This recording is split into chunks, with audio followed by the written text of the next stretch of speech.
Standards are important because they define how transactions work. Our industry is about transactions. It's about DEX transactions, it's about RWA transactions, it's about stablecoin transactions, it's about cryptocurrency transactions, but it's fundamentally about transactions. And that's a deeply ingrained term and basically how all blockchains and how our industry works from the very beginning with Bitcoin transactions. Now, if you just want to own a single token on a single chain, then you are in the standards of that chain. You are operating as to how that chain operates, and you have that token against the standards of that one chain.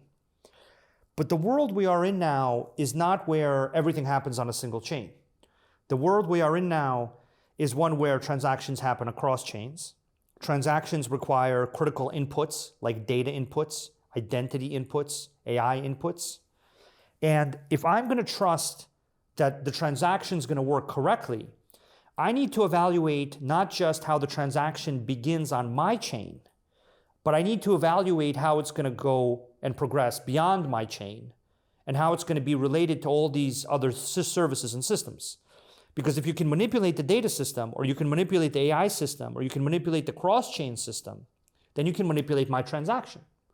The guarantee that I received previously on a single chain, where I was just transferring a token from one address to another address on that chain, without any data, without any cross-chain, without any identity, without any AI, was that the standards of that chain are guaranteeing that transaction in that limited, simple way of going from wallet A to wallet B.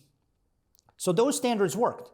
And the holder of wallet B, the holder of wallet A, knew that the transaction would work against those transactional standards. But the scope of what a transaction is and what it has to do now has massively changed. You have to do transactions now across multiple chains. You have to do transactions that are powered by data. You have to do transactions that have identity and compliance.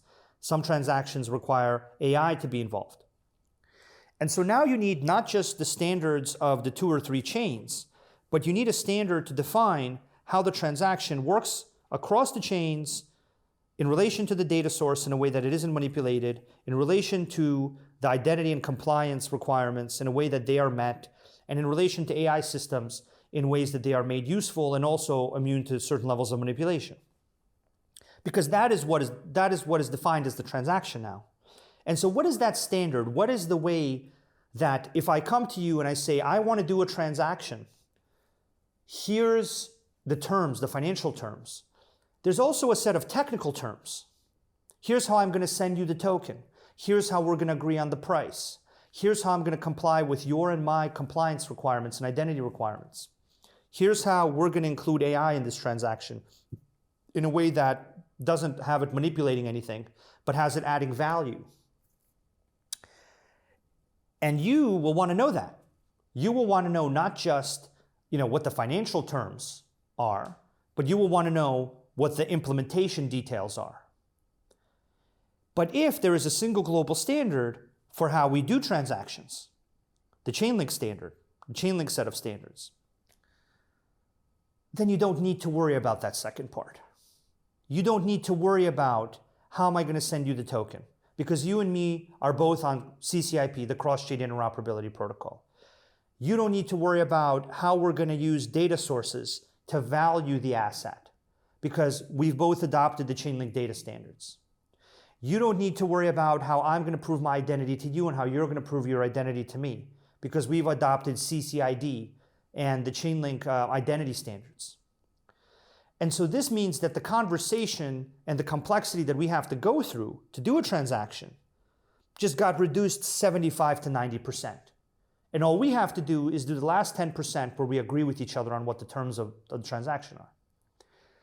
So really, standards are the key friction reducing and enabling force that has allowed the global financial system to become so globally connected and successful. And our industry, if it's going to become globally connected and successful in these more advanced types of transactions, needs a set of standards that everybody naturally adopts. Chainlink is the leading source of these standards right now. Chainlink powers the vast majority of DeFi. Chainlink is adopted now more and more in the TradFi community for cross-chain, for data, for various critical components of a smart contract. And so the first thing that the Chainlink community and the Chainlink set of standards have done is they've set a common language and a common understanding about how a transaction will work from a technical implementation point of view. On top of those standards, you've had different teams build different services, and those different services deliver the standards as infrastructure.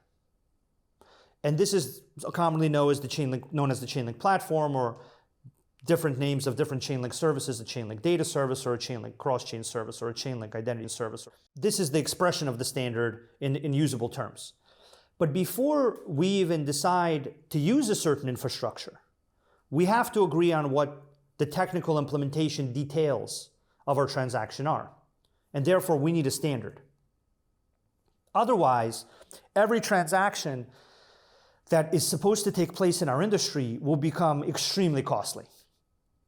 Because not only will I have to talk to you about, you give me 5 coins of this type and I give you 3 coins of that type, but now we're going to have to decide, how are you and me going to exchange the coins?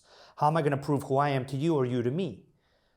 The complexity of the transaction just 3 to 4 to 5x. It just became extremely complex. And this is basically the key factor for why institutions and larger pools of capital have been unable to enter our industry, is that this large complexity is only partially solved.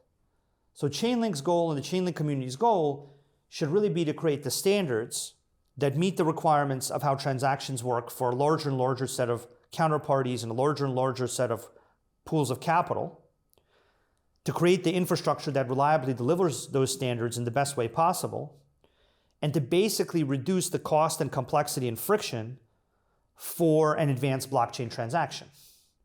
And if the Chainlink community and the Chainlink set of standards and the Chainlink set of infrastructure and services are able to do that, then it can be the open global standard that powers the next generation of the global financial system, which is what I'm doing here, which is what I feel like a lot of the folks in our community are doing here. And we are, I think, at a very critical moment where the production, live, real value adoption of those standards is now hitting a new level, where it's not just Chainlink continuing to power 70% plus of DeFi, which it has now for 4 or 5 years, but it's also Chainlink powering traditional finance. And then it's the Chainlink set of standards being used to simplify the transaction between the DeFi innovative offerings and the TradFi traditional capital markets, tens of trillions of dollars in liquidity, and merging that into a single global Internet of Contracts and really the next generation of the global financial system.